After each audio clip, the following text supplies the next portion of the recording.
This is my Lexus RC 300h, which I'm currently rebuilding. The car's come on a big journey to get to this point. That's because I got this car from a Copart salvage auction and it wasn't in a good state when it got dropped off. I saw this car as the perfect opportunity to get my hands dirty and put my money where my mouth is, and I've dreamt about repairing a crash damaged car, and this was just the perfect opportunity. The car looked like a small crash when I got it, but it actually needed a lot of work and had quite a bit of structural damage as well. In the last video, we managed to get the broken rear crash bar off and start putting the front end back together. And in this video, we're going to see if we can get the car back together, ready for the road before it goes to paint, starting off with repairing the headlights. So I managed to buy this plastic welding kit, and I'm going to give my hand a try at trying to fix some of these broken brackets.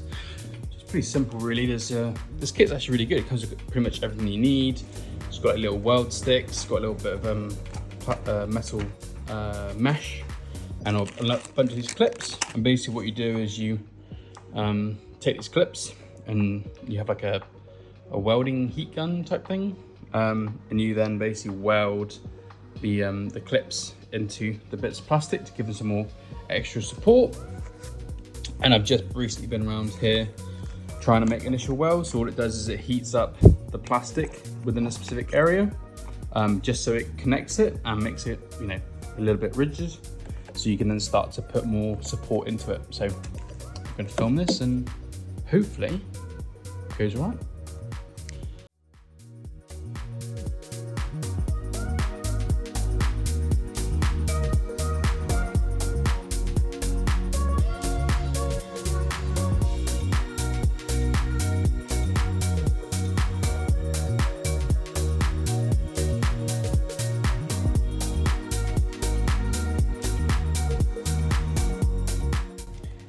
Okay, so I managed to put some nice bit of nails in this one and along the top as well.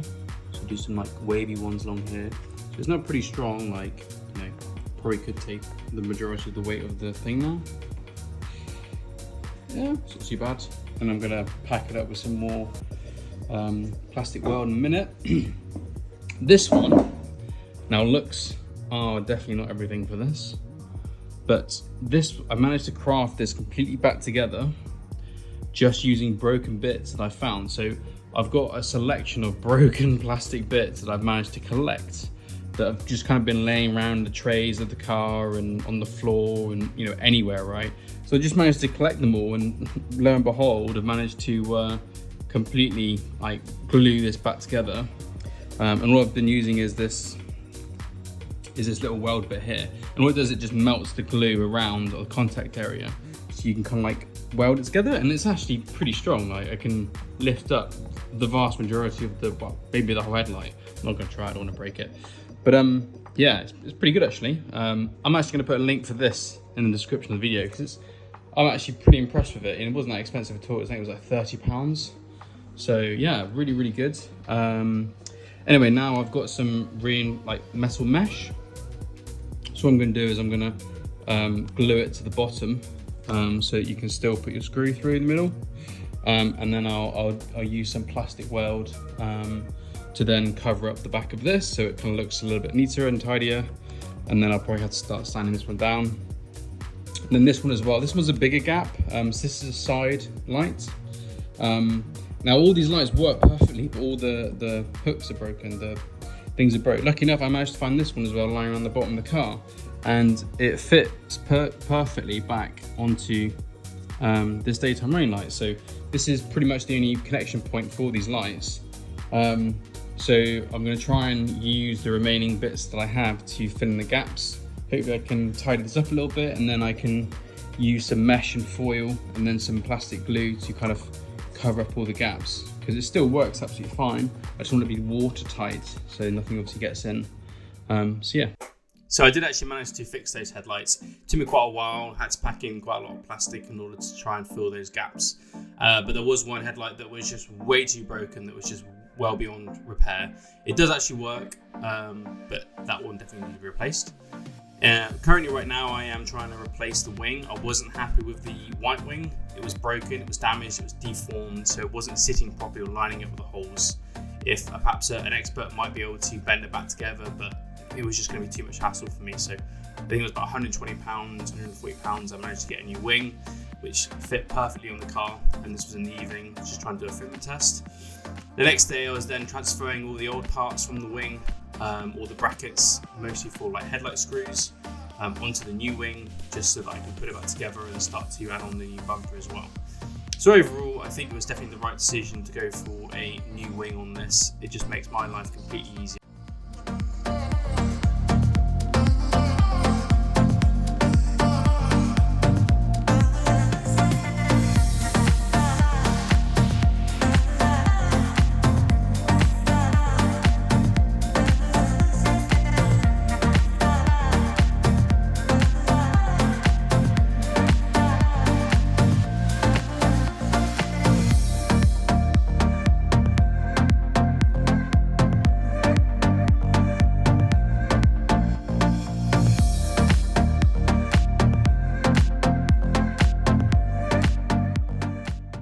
Okay, so while I was picking up my new wing, I also managed to pick up a new bonnet latch. Now this obviously sits on the front, and obviously it sits about there and it gets latched. But just to compare the difference between the broken one that I had, which has been pretty mangled, especially with some of the mounting points that have been completely bent back. So that's what an old one looks like, and that's what a new one looks like. So there's quite a significant difference in this bit here. But yeah, I'm glad I went for just to get a new one. It saved me a lot of hassle and pain trying to unbend it and try and figure out what's right and wrong. So let's get this one installed. So installing this was actually pretty easy. There's only a couple of screws to actually install the latch itself, and there's a cable that runs through which you connect to, which kind of falls under that main bridge, top part of the front bumper there. So that's pretty easy to put together. The main tricky bit was there's quite a little bits of fiddly plastic that sit in front of it, and that took a long time. It took surprisingly long time in order to come up with, to try and figure out what position you go into. You know, it turns out that a very simple 2-3 minute activity can suddenly turn into like 10-15 minutes watching old videos, trying to figure out how it fits, where it comes from, what screws to use. So that was a little bit of a pain, but we definitely got there in the end, and it certainly looks a lot better now.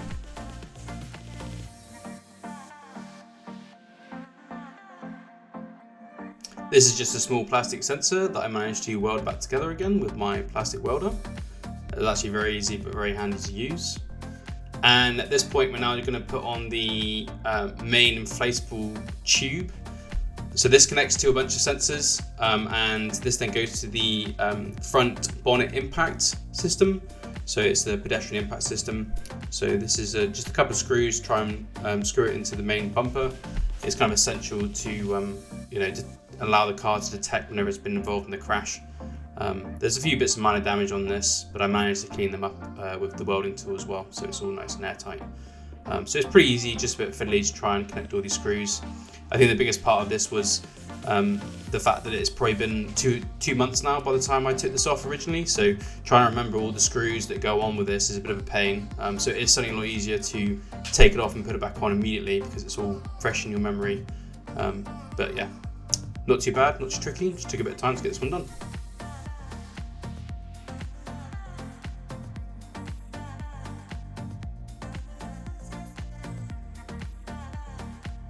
So now we're trying to fit the main headlight.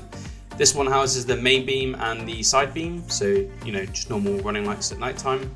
It's pretty simple, like I say, it's just a couple of connectors, one connector into the headlight, and then there was 2 or 3 screws to mount it to the rest of the car. This was the side that wasn't affected in the crash, so everything fit absolutely perfectly. There was no problems whatsoever, just trying to get everything lined up and screwed into position. Latch test. Yes.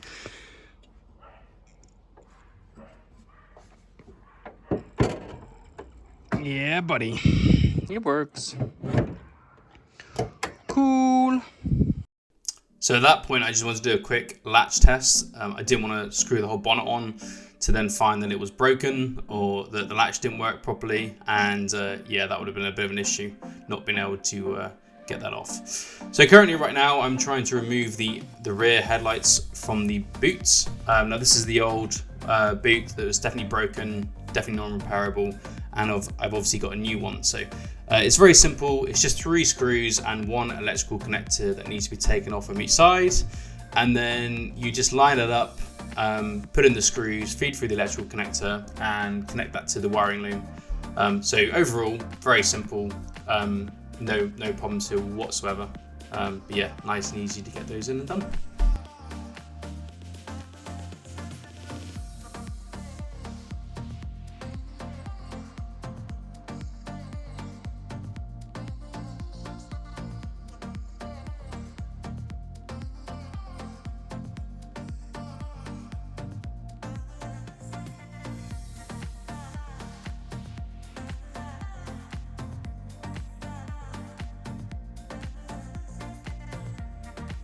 Now then, if you would have seen this in the previous videos, you would have noticed that I got this boot secondhand from another Lexus, and to save time, they just cut the electrical loom to the rear boot. So good thing for me is that I could easily match up exactly where the cables needs to go and where they all need to be plugged in. So that was one bonus. The only other thing that I needed to do was now remove them all. So I'd been through the point where I've been able to feed through the main connector points just to do a few checks, but now I needed to remove that old electrical harness. So this is right now, it's just trying to get all these plugs off, remove any attachment points to the car, and then it just comes away pretty free. So here we are now turning attention to the front bumper. So at this point we now need to remove all the inner trim parts of the front bumper, which is now pretty mangled, pretty messed up, definitely needs to be replaced. So here we've got quite a few electrical connectors, mostly around the parking sensors, and there's also the electrical loom to the front daytime running lights. This is actually very simple to do. The main tricky part here is to not break any of the clips that are connected to the front bumper. It's really essential to not do that, and I want to reuse as much as I can to avoid any additional costs onto the new bumper. So at this point it's just trying to pry things apart, trying to figure out how things fit together, and then gently remove them from the front bumper. So not too bad, just took quite a while to figure out how things work, but overall not too tricky.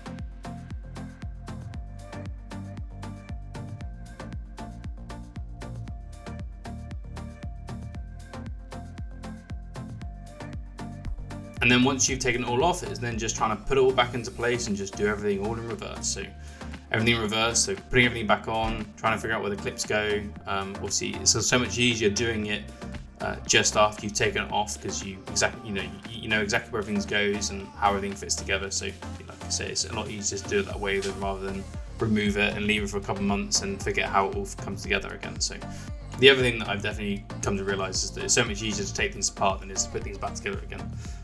Because you can kind of tear things off a little bit or break a few things here and there, but yeah, definitely trying to put things back together can take a bit more time. You need to remember exactly where all things go. So recording it such as this really does help, because you can figure it all out. So here we are trying to add in the new daytime ring lights. You can see this one's pretty battered. This is not a new one, sorry. This one's the broken one that does work, but is definitely going to need to be replaced. But for the purpose of this, I just want to make sure that we can get everything stuck together, make sure the electrical loom works, make sure there's no issues, and have it ready to drive. And then we're now adding the second one in on the left-hand side as well. So these actually fit directly into the bumper. They all connect up, and then they connect to the main wiring harness on the front of the bumper. It's not too tricky, it's just a couple of screws. So yeah, that's not too bad. And then we've got to add in this styrofoam plastic kind of protection. So I think this just stops any unnecessary triggering happening if someone just brushes it, or it's just an additional layer of protection.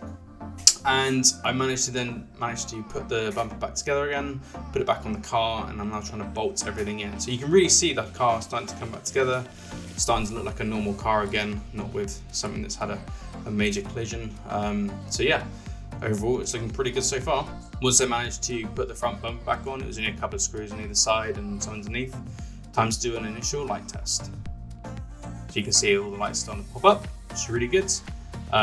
So yeah, main point of that was to make sure that everything was connected properly, to make sure that we didn't have to take everything back apart once we managed to get going. So definitely a worthwhile thing to do. But you can definitely see that front left daytime running light is completely smashed, and that is definitely going to be replaced, unfortunately, which is quite a lot of money to replace one of those, unfortunately, but hey, is what it is. So now that the front end is looking in a good state, I thought I'd turn my attention to the rear. So this rear bumper was actually pretty easy to put on. There's only a couple of screws actually holding it in place, which I was quite surprised at. But there's a lot of clips that kind of clip the rear bumper into the headlights. Now, I was struggling on this left-hand side. I think it's because some of the teeth that hold in that rear bumper, they kind of grab it and hold it into place, they'd kind of broken. So I've actually sent for a new bracket for that now. But like you see, I had a little bit of trouble trying to get that to really stick and hold it together. But overall, the fitment was actually pretty good. There wasn't too much of an issue there.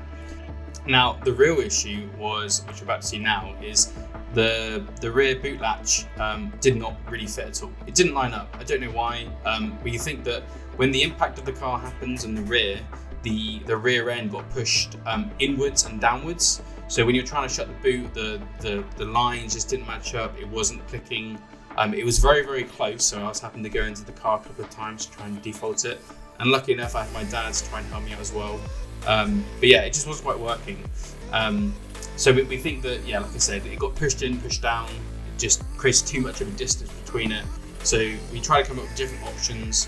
One way was trying to do a little bit of persuasion, of trying to knock it back out, just trying to get the bonnet, the rear boot to latch, sorry. And the end result was I managed to get a little bit of cable, found a little bit of cable, managed to sellotape it round, and that was just enough distance to add in to allow the latch to hook round and close on the rear boot. Had to remove the seal there. You can see that the distance between the rear bonnet and the boot was quite big. But there we go, it all managed to shut in the end, so all's good. So now that's all done, we've got the front end on, we've got the rear end on, so now I'm just trying to get the front bonnet on. So this is, I haven't done this, it's probably been 2.5 months, 3 months now since I took this off. So nice to get this back on. It was only 4 screws, it just took a little bit of help trying to hold it all up before we can get the screws in. But yeah, not too tricky at all, and the car is certainly looking loads and loads better for it. So it's all really coming together. So this is it. So here we are. So this is the current state of the car. I'm still missing the front grille part there, and the rear end definitely needs a little bit of help. So we're now at a point where we can take the car to get painted, and to also get that rear end pulled out and a new panel welded on the back. So I'm actually going to go to some specialists nearby who I've already got a quote for to do that. So fingers crossed we'll get this car back relatively soon so that we can do a final couple of videos to really finish it all off. But I'm very pleased on how it's all coming together, and I hope you guys are enjoying these videos. Now, please do like and subscribe, and I do hope you enjoyed the videos. Thank you very much for watching.